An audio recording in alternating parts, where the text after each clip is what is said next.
प्यारे तलबा व तालिबात, अस्सलाम वालेकुम। इससे पहले हमने छठा सबक शुरू किया था। छठे सबक में हमने महाजनपद के बारे में पढ़ा था, यानी जमहूरी रियासतों के बारे में पढ़ा था। इसके अलावा मगध की तरक्की और उसकी सल्तनत के बारे में पढ़ा था। अब उसके बाद आज हम देखेंगे मेसोडोनिया यानी कि ग्रीस, जिसे ग्रीक भी कहते हैं। तो मेसोडोनिया के भारत पर हमले।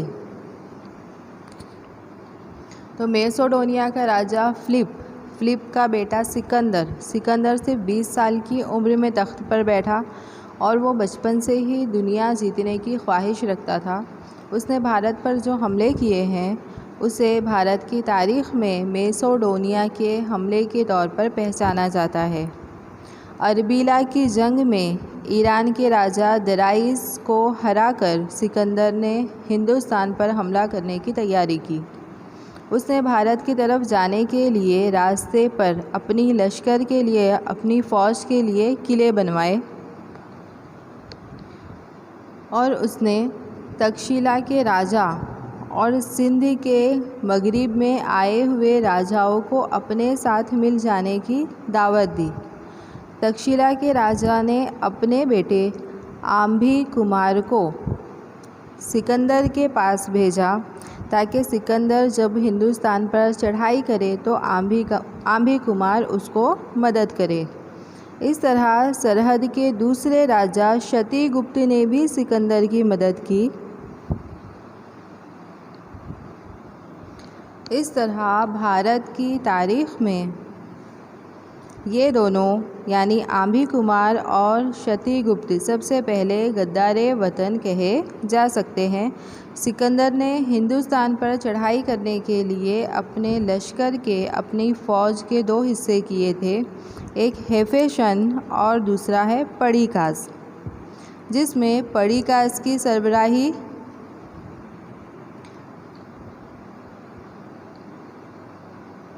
आंभी कुमार ने की और हेफेशन जो लश्कर था उसकी सरबराही खुद सिकंदर ने की। इस तरह आंभी कुमार के बताए हुए रास्ते पर चलने पर वो काबुल नदी के रास्ते से पेशावर की तरफ गए, लेकिन रास्ते में राष्ट्रकूट के राजा ने सिकंदर और उसकी फ़ौज का बहादुरी के साथ सामना किया। दूसरी फ़ौज की सरबराही यानी हेफेशन की सरबराही सिकंदर ने की, यानी ये फ़ौज के साथ सिकंदर था। ये लोग काबुल नदी पार करके स्वात में दाखिल हुए। यहाँ पर अश्वायन की यक्षायन ज़ातें रहती थी। इन ज़ातों ने सिकंदर का बहादुरी के साथ सामना किया। सिकंदर ने इनके किले तोड़ दिए और एक किले में खुद सिकंदर को भी चोट लग गई और इस चोट की कीमत पूरे किले की आवाम को चुकानी पड़ी। सिकंदर ने पूरे किले की आवाम को काट डाला। सिकंदर के इस जालिमाना हरकत की ग्रीस के तारीख़दानों ने भी मज़म्मत की है। इसके बाद सिकंदर ने अश्वकायन के साथ मजबूत गिना जाने वाला आरस का किला जीत लिया। ग्रीक तारीख़दानों ने सिकंदर की इस जीत को उसके सबसे अजीम लश्करी कामयाबी मानते हैं। उसके बाद सिकंदर के सिंध नदी के किनारे अपना दूसरा लश्कर मिलाकर सिंध नदी पार करके सिकंदर तक्षशिला पहुंचा। वहां आंभी कुमार ने उसका बहुत अच्छा इस्तकबाल किया। तक्षशिला में उसने एक उम्दा यानी एक अच्छा दरबार भरा और वहाँ के आसपास के राजाओं को अपनी पनाह कबूल करने के लिए कहा, लेकिन झेलम और चिनाब नदी के बीच के इलाकों में रघुवंशी राजा प्रोरतक, जिसे पोरस कहते हैं, उसने सिकंदर की पनाह को कबूल नहीं किया। उसने सिकंदर से कहलवाया कि हम मिलेंगे तो सही, लेकिन जंग के मैदान में। आखिरकार सिकंदर और पोरस इन दोनों के दरमियान जंग हुई। पोरस ने सिकंदर के लश्कर का बहादुरी से सामना किया। आखिरकार पोरस ज़ख्मी होकर गिरफ़्तार हुआ, लेकिन उसका फ़ख्र तो सलामत ही रहा। इस तरह सिकंदर ने उसकी कदर की और उसकी रियासत उसको वापस कर दी। इतना ही नहीं, सिकंदर ने अपनी 15 जमहूरी रियासतों के इलाके भी पोरस को दे दिए।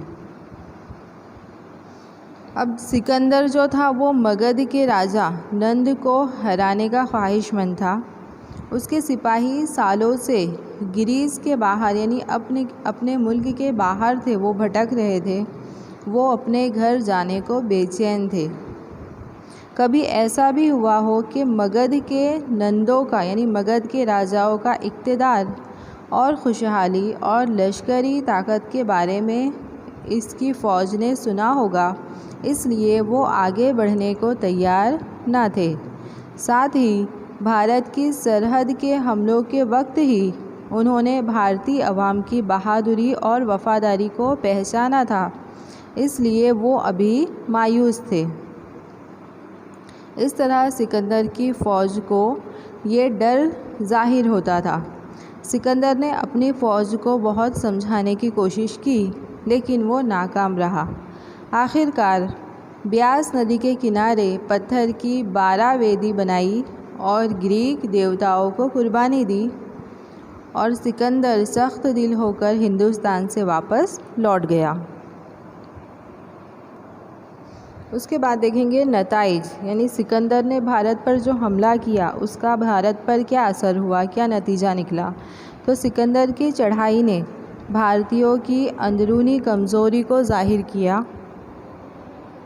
इस हमले का भारतीय अवाम ने डट कर और ताकतवर तरीके से सामना किया और ग़ुलामी कबूल करने के बदले हज़ारों की तादाद में आज़ादी के लिए कुर्बानी दी थी।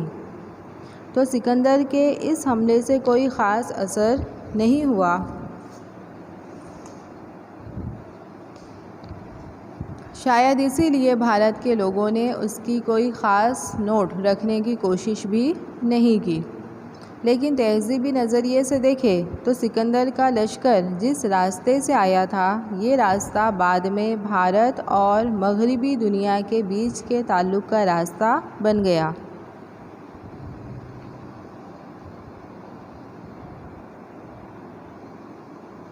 इसके अलावा गांधार, मूर्तिया और इल्मे फ़ल्कियात पर ग्रीक तहज़ीब का असर हुआ।